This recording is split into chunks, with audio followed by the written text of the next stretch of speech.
on December 1st, 2022. This will be the first state visit of the Biden-Harris administration. It will underscore the deep and enduring relationship between the United States and France, our oldest ally. Our close relationship with France is founded on our shared democratic values, economic ties, and defense and security cooperation.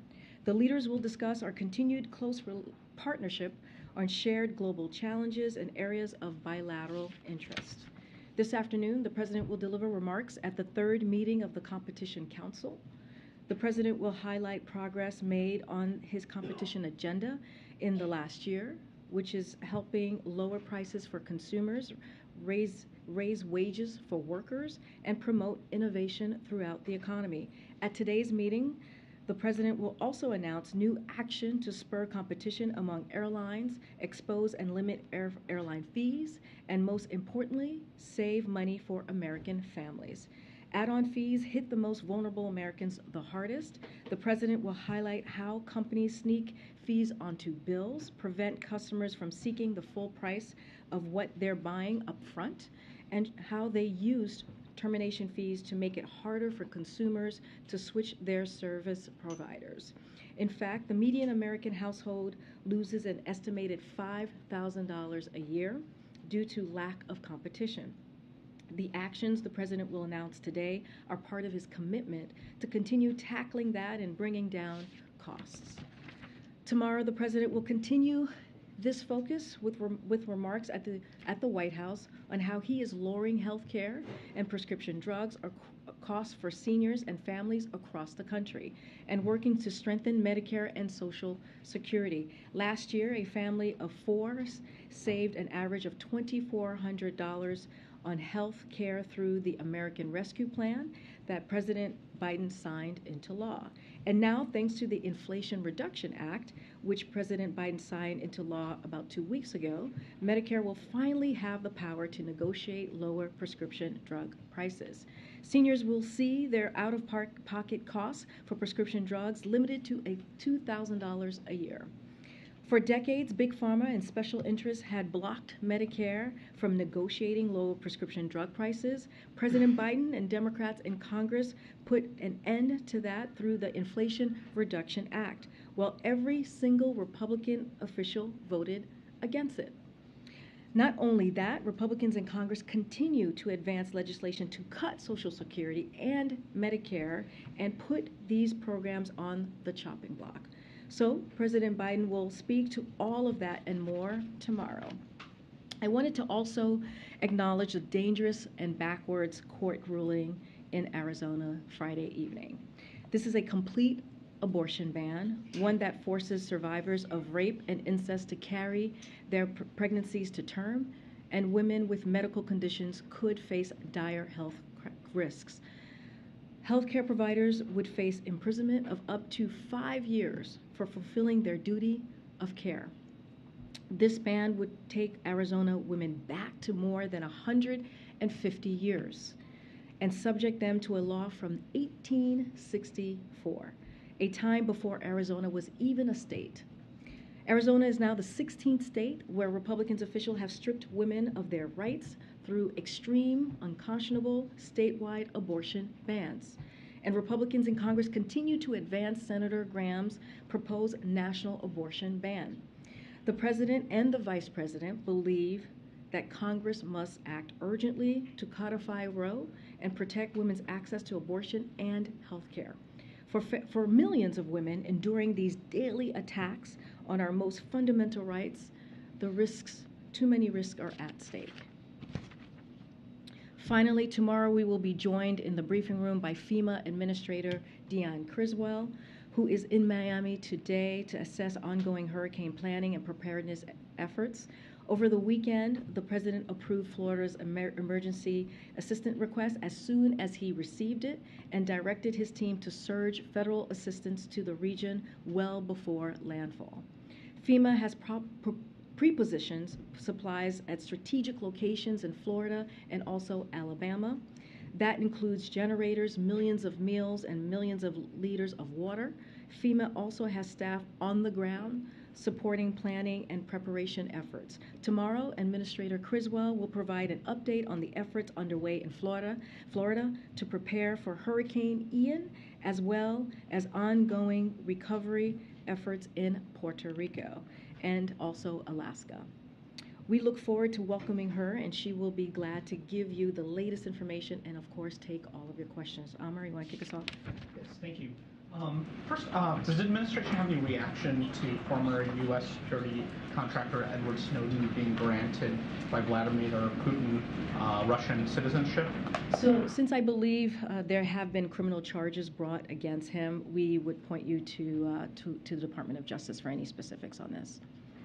I wanted to also ask you about your just announcement on the Macron state visit. This announcement about a year after things got a little bit bumpy for a while in the relationship with the AUKUS announcement.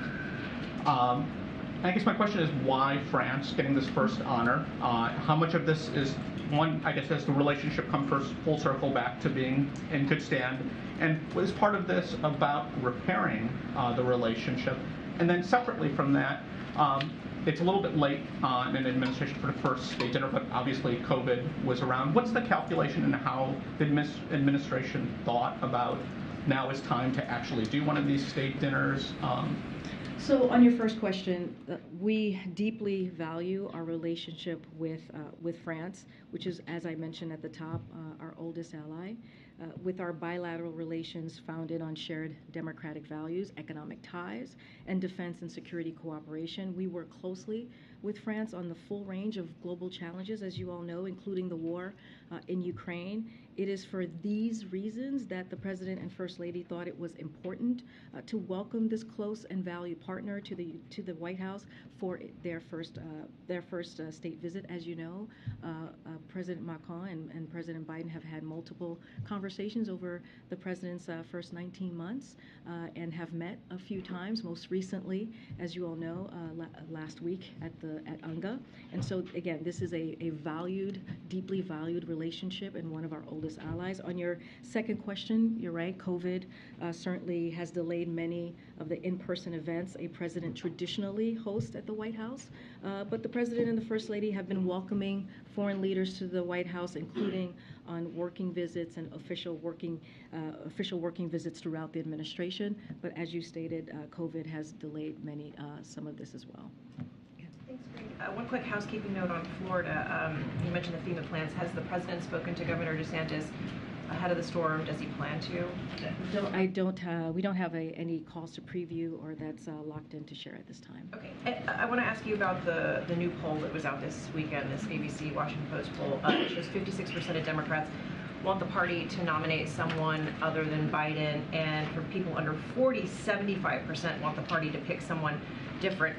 Is the president concerned by this? How's he digesting a number like that? So, as you know, I'm very limited on how I can discuss any kind of elections. I will reiterate what we have said many times from here, what the president has said many times, even recently as his 60-minute interview, is that he intends to run. Don't have any more announcements on that. But look, the president will say, as I am saying right now, is his focus is not on himself. His focus is on continuing to deliver for the American people. After taking action, I just talked about the Inflation Reduction Act, how important Medicare is now going to be able to negotiate, be able to lower cost for our seniors, and how important it is.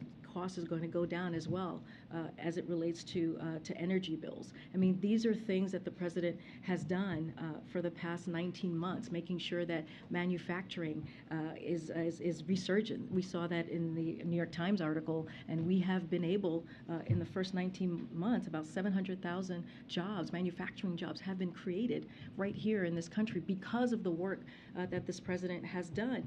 And, you know, I said this at the top, we have done everything that we can.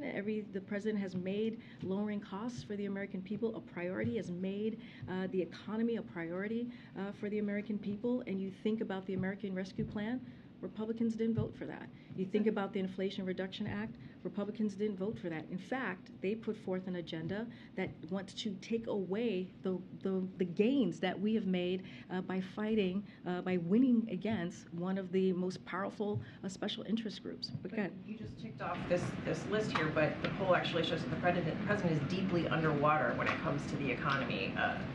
Is there anything the White House plans to do differently? Do you need to do it? The midterms are in 44 days. Does there need to be a course Again, I can't talk about the midterms.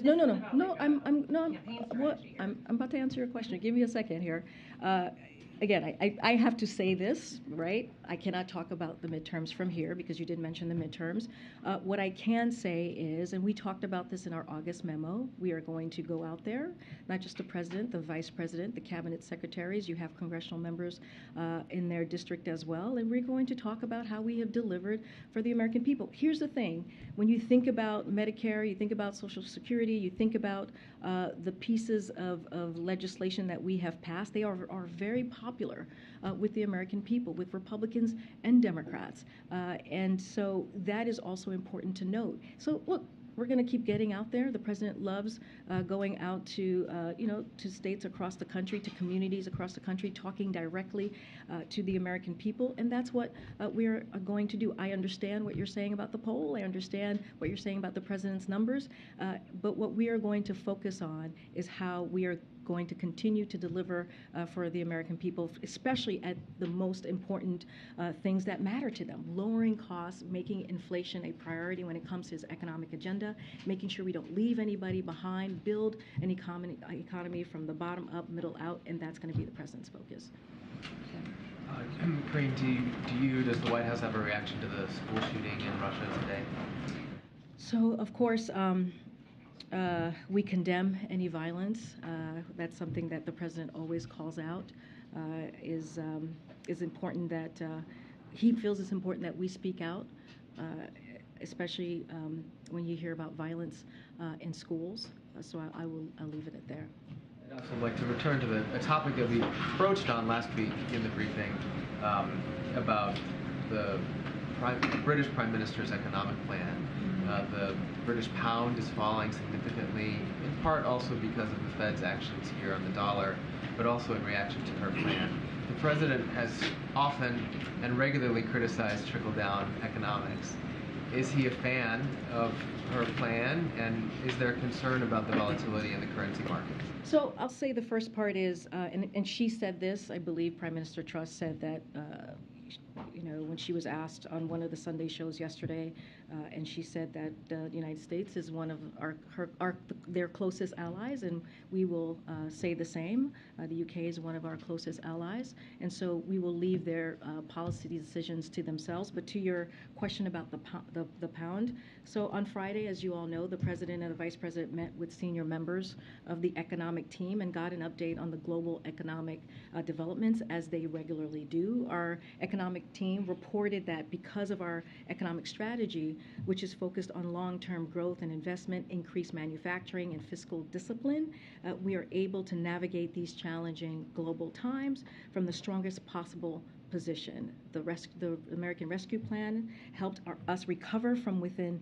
with twin health and economic crises we were facing better than most other economic major economies. Remember, we are all dealing with global challenges just clearly around the globe. And as the president's economic legislation, including the infrastructure law, the CHIPS Act, and the Inflation Reduction Act, are encouraging investment right here in the United States. I just mentioned a moment ago how 700,000 manufacturing jobs were created just in the U.S.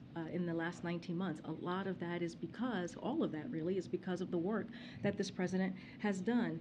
And that will make our economy stronger and more resilient to the years to come. So again, we feel that we're in a better position to deal with the global challenges, and I'll leave it there. Yeah. Thanks, Karine. With these poll workers in Ukraine being taken around by armed escorts and forcing people to fill out ballots on the spot, should we expect the United States to issue new sanctions this week in response to these sham referendums that are being conducted? So let me just first say that we will never recognize this territory. Never recognize this territory that territory as anything other than as part of Ukraine.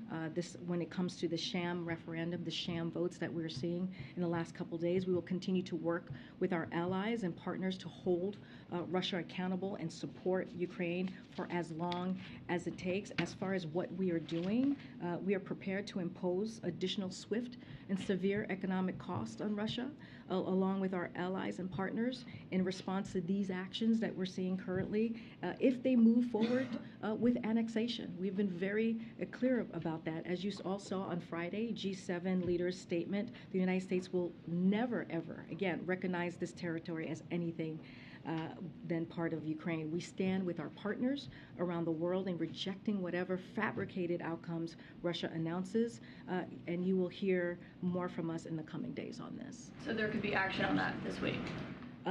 Look, we'll hear more from us in the coming days. Again, these referendums are a flagrant violation of the international law. You heard that directly from the president at UNGA last week, and it's an affront to the principles of sovereignty and territorial integrity that underpin the international system and are the foundation of the United Nations Charter. You heard the president say that specifically just a few days ago. And with the warnings that we saw from Jake Sullivan, Tony Blinken, all of these figures yesterday about the catastrophic warnings that they say that they've communicated to Russia if Russia chooses to use nuclear weapons in Ukraine, does the United States believe that, even if it's still low, does it believe the chances of Russia using nuclear weapons is higher now than it was in February, in March, given what's happened on the battlefield? So as far as any evidence or the chances, look, we haven't seen that at this time.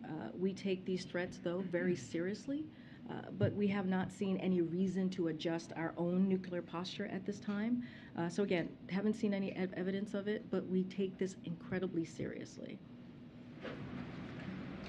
On the issue of the president speaking with Governor DeSantis, we saw them side by side a little over a year ago when they were together with the Surfside incident and so forth. Does the president think it's important when you have this nature of a threat to millions and millions of Americans to have a conversation with a governor? I know there's a lot of administrative and bureaucratic steps that are in place to provide resources, but does the president believe it's important to speak to a governor in these circumstances? What the president believes is that it's important that federal resources is provided for the people of Florida. That is the most important thing, to make sure that we are there for them in this time of need, and that's why the president reacted right away to make sure that that we are able to surge resources before, and he did this before landfall. And so that is the most important thing. It's about the people of Florida. It's not about public officials, especially in this time. And so, again, the president, as president of the United States, as president for folks in red states and blue states, he's going to keep that commitment. And you have seen him do that over the course of the 19 months when there has been extreme events, extreme weather that has happened, again, in blue states and red states. And he has done his job as president to make sure that we are there for the people in the state. Is there any concern if there is a perception that there might be politics or personalities or disagreements among individuals that would get in the way, not so much of the flow of the information, but if people are wondering, is there anything that could stand in the way of the response if a president and a governor might not speak? He didn't speak to the governor of Mississippi during the water crisis with Jackson. Thus far has not spoken to Governor DeSantis. And that's a perfect example, Kelly O, when you mentioned the governor of Mississippi. You're right, they didn't speak, and we still were able to deliver for the folks in Jackson and for the folks of Mississippi. You had our EPA administrator on the ground, you had FEMA administrator on the ground, and not just them, but also folks who work for those two agencies. And you had the Army Corps of Engineers. And so we put the full power of the administration. We surged resources on the ground to make sure that we did everything that we can to help the people of Mississippi.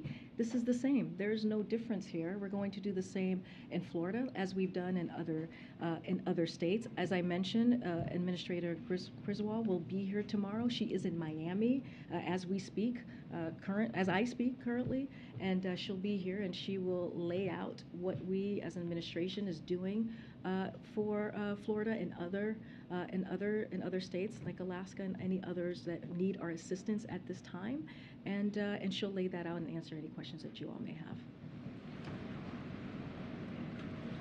Thank you. I have a couple questions. One is, I know last week you were asked about Puerto Rico and any plans that the president may have to make a trip down to Puerto Rico. Is he planning to go? Can you provide us any guidance on that? Sorry, I'm having a little bit of a hard time hearing you.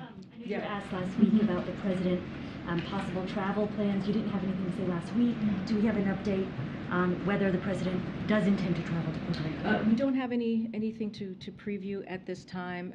We continue to closely monitor the impact of Hurricane Fiona is having on Puerto Rico. I just reiterate just a couple of things for folks who may have missed this, but as you all know, when he was in New York, the president announced the federal government is covering 100% of the cost of debris removal, emergency protective measures for the next month in this recovery. The president also increased critical needs assistance from $500 to $700 to support individuals and families with immediate or critical need as a result of being displaced from their primary dwelling. And as of today, there are hundreds of federal response workers on the ground in Puerto Rico supporting operations, planning, power restorations, debris removal, and urban search and rescue. As far as travel, we don't have anything to share at this time. And then also on Iran, we saw continued protests in Iran over the weekend. I know that last week we did get indications from the State Department that there were efforts the United States was taking to ensure internet access remained available. Are there any other measures, steps that the U.S. government is intending to take to support protesters in Iran? Yeah, I'll lay down the steps for a second, but I just want to make very, very clear here, and we have been very clear, the U.S., on our position with what we're currently seeing in Iran. The president stated at UNGA, we stand with the brave citizens and brave women of Iran who right now are demonstrating to secure their basic rights. Women in Iran should have the right to wear what they want, free from violence or harassment. Iran must end its use of violence against women for exercising their fundamental freedoms. There must be accountability for Mahsa's death. What we are doing, I'll lay out a couple of actions that we have taken as it relates to the internet. On September 21st, the Iranian government cut off, as you know, access to the internet for most of its 80 million citizens as courageous Iranians take to the streets to protest the death of Mahsa Amini. The United States is taking action to support the free flow of information to the Iranian women, the Iranian people specifically, more broadly. On September 23rd, which was this past Friday, the Department of Treasury issued an updated general license that will increase support for internet freedom in Iran and authorize technology companies to offer the Iranian people more options of secure outside platforms and services. With these changes, we are helping the Iranian people access tools that are better equipped to counter the Iranian government's effort to surveil and censor them as well. If we have any more information, we will share that with all of you. Just to follow up on your answer about the UK pound. So are you saying that the administration doesn't think that currency volatility is so serious right now that the U.S. government would need to take action right now? So look, we're going to continue to monitor the global markets. What we are laying out is what the meeting that the president had with his economic team, how seriously we're taking this, how closely that we are, having conversations with our team. And what we can speak to is what we're doing here in the U.S. Our U.S. strategy, economic strategy, is focused on the long-term growth and investment. Increased manufacturing and fiscal discipline has positioned our country to navigate challenging global times from the strongest position possible. Again, we're going to continue to monitor as we always say, we monitor all indicators. We'll also monitor the global markets as well. But what I can speak to is what we are doing here to take on these global challenges, as we have been for the last 19 months. Thanks. And then on the president hosting the Atlanta Braves today, wondering if you or the president has any thoughts about some of the controversial about the team name, the Braves name, the so-called Tomahawk Chop. Any thoughts on that? So, look, we believe that it's important to have this conversation. and Native American and indigenous voices, they should be at the center of this conversation. That is something that the president believes, that's something that this administration believes, and he has consistently emphasized that all people deserve to be treated with dignity and respect. You hear that often from this president. The same is true here, and we should listen to Native American and indigenous people who are the most impacted by this. Thank you, Karine. Two questions. One on Italy. How do you foresee future cooperation with the right-wing coalition that won the election in Italy yesterday? So on the election specifically, I'm not going to go and engage in any hypotheticals, right? Because we still have some time here. It's a NATO ally, as you know, a G7 partner and member of the EU. So we will work with the new Italian government on the full range of shared global challenges, including supporting Ukraine as they defend themselves against Russia's aggression. But again, I'm not going to get into hypotheticals. Again, they are a NATO ally, a G7 partner, and a member of the EU. Russia's mobilization in Russia continues. Many Russian men thousands of Russian men try to leave the country, and Europe is split on that.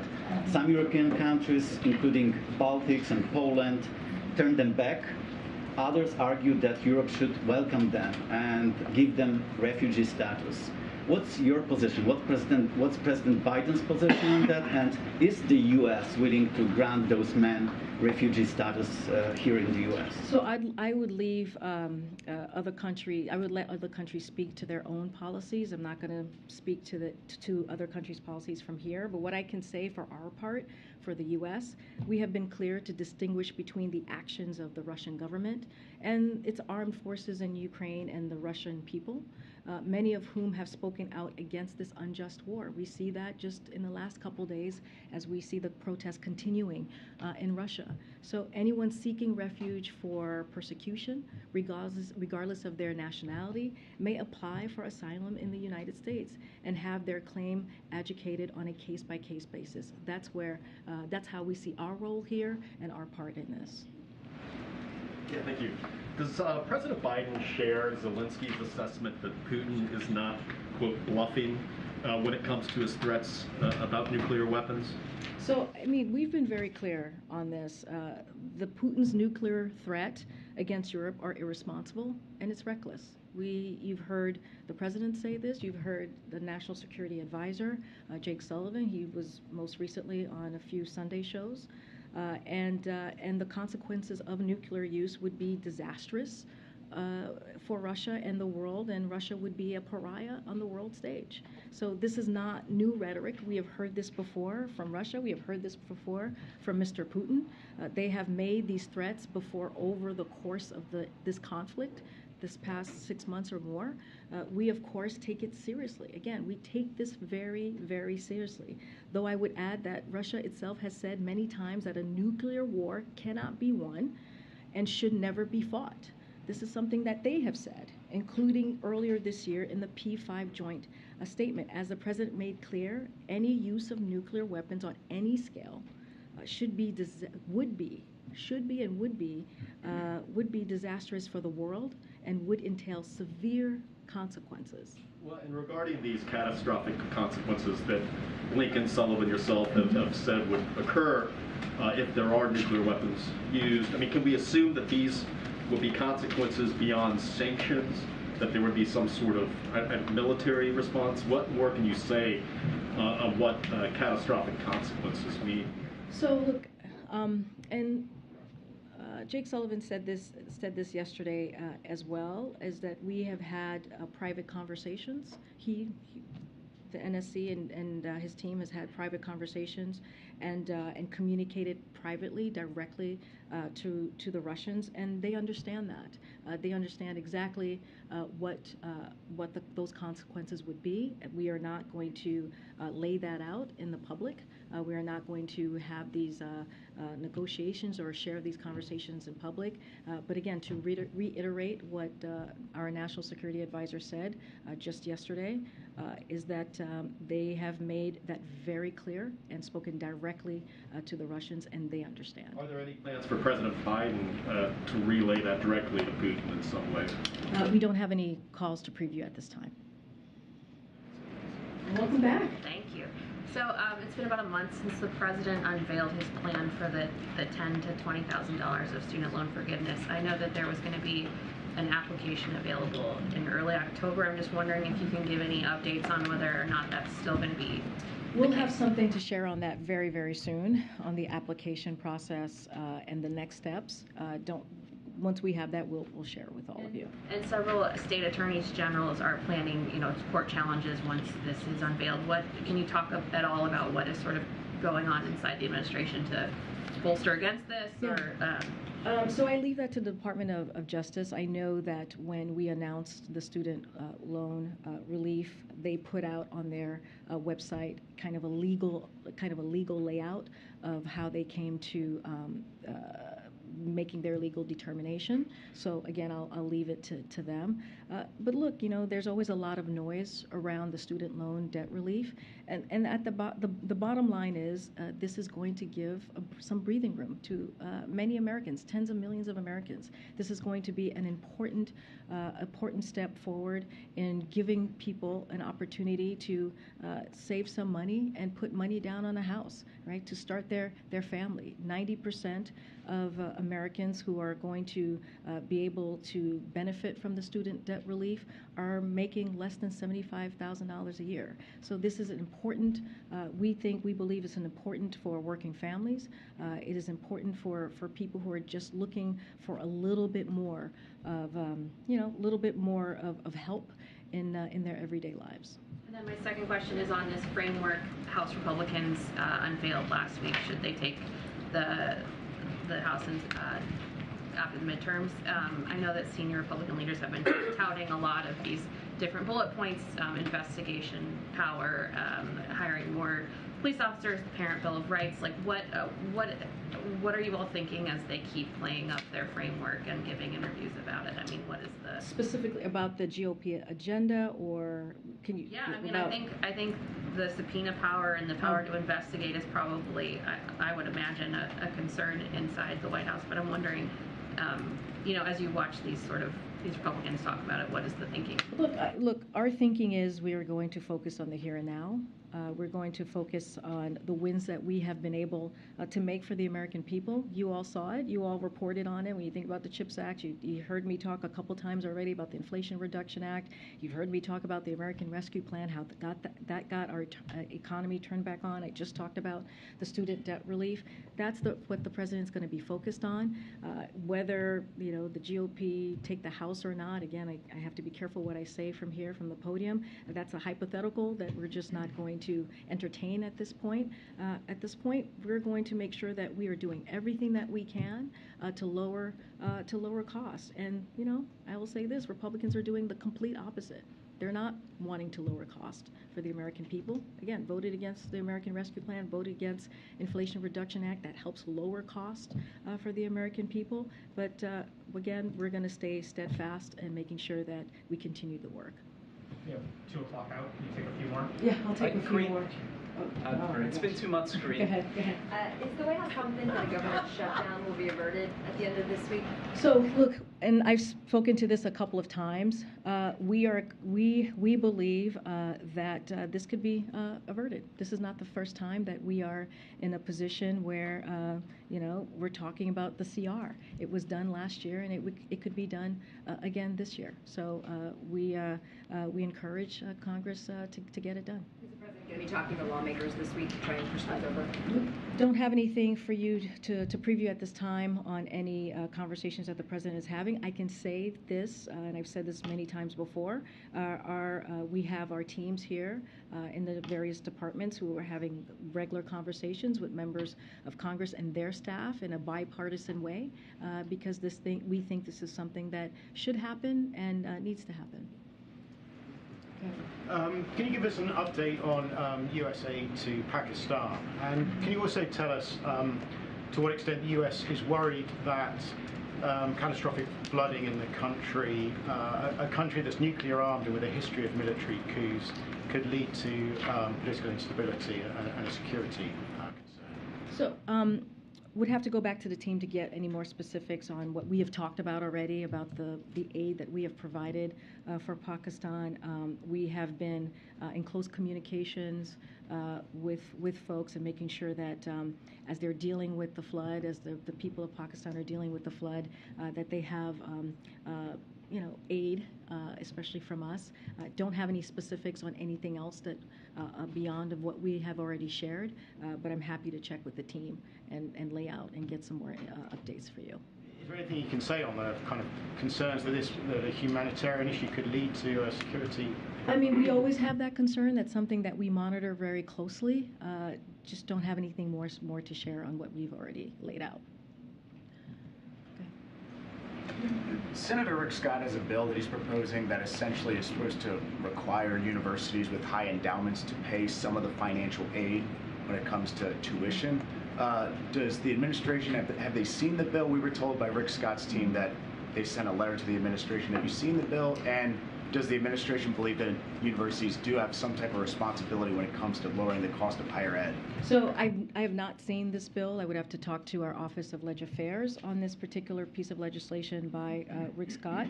Look, we have been very clear, and so has the Department of Education. The secretary there has said, has put into policies and processes in place to make sure that universities are playing their role and not raising costs on students in universities. But I have not seen this piece of legislation, so can't comment on it at this point. Thank you, Karine. Does President Biden think America's big cities are safe? Can you say more? Well, we know that thefts and robberies are up about 20% in the first half of this year, so I'm wondering if he thinks America's big cities are safe. Are you talking about the New York Times story specifically, or is that what you're referring to? The murder rate's still 30% above its 2019 level. They're all from the Council on Criminal Justice. So we've seen some high-profile examples of this. The Washington Commanders running back was being mugged. He got shot. Karen Bass, member of Congress, had her house robbed. These are high-profile people. So should everyday Americans who are not in the public eye feel safe? So I'll say this. That same story also stated that the crime is complicated and multifaceted. Look, this is a president who has secured historic funding to make sure that law enforcement has what it needs, especially, and he was able to do this in the face of opposition from Republicans during a time where he inherited a rising crime rate from the previous administration. The president put forth the American Rescue Plan, and in that very plan, there was more than $300 billion to go to local states and local cities to make sure that they were able to hire law officers. They were able to hire, firefighters. They were able to hire people that were critical to their needs as they were dealing with a pandemic. Republicans voted against that. So I guess just the original question: does President Biden think America's big cities are safe? It is not a yes or no question. It is very much a question of what has he done. That's how we see the question, is what has he done to make sure that cities, and it doesn't matter if it's a big city or a small city, it doesn't matter if it's in a red state or a blue state. What matters is that we have the funding and we have done the work, put the policy forward to make sure that these cities, whether it's big or small, have what they need to protect their community, and that's what this president has done, again, without the help of Republicans. And my last one on this. Jen Psaki says that crime is a huge vulnerability for Democrats. Why would she say that? So, again, I can't do electoral politics from here, as you know, but I don't agree with your characterization of what she actually said. But I'll say this, and I've already said this already. The past few months, what we've been able to do is create a pretty much clear split screen of what we are doing to deliver for the American people and what Republicans refuse to do. We are making sure that that we have Medicare and Social Security, and we make sure that the big pharma is not upping cost for our seniors, right? And making sure that we give them a little bit of breathing room. And you have Republicans who want to cut Medicare. They want to sunset Medicare. They want to sunset Social Security. You have this GOP agenda that was put out by the House, where they want to go after the Inflation Reduction Act, which will have an effect that will actually hurt Americans. And so I think there is a stark contrast here that we've seen the past several months. I would argue the past 19 months. And this is the last question. I know we have to, 2 o'clock, we have to go. Go ahead. Thanks, Karine. Just wanted to ask you about this pretty extraordinary open letter sent to the President by the workforce of the Office of Inspector General at DHS. They essentially say that the Inspector General, Joseph Kufari, should be removed, that the workforce cannot complete their mission with Kufari in his position. They say that he no longer has the support of the workforce. He's permanently damaged the reputation of the office. This is apparently the office that for months sat on the news of the January 6th text message from the Secret Service, and according to reports this summer, blocked deeper investigations into those text messages. Has the President seen this letter? Does the White House have to respond? So we have heard about some of the issues with this particular Inspector General, and we're going to take a look at those. That's what I can share with you at this time. But as far as any personnel announcements, I don't have anything to share. Again, we have heard of some of these issues, and I can say to you from here that we're going to take a look at them. All right, we'll see you guys tomorrow. Thanks, everybody. Thank you.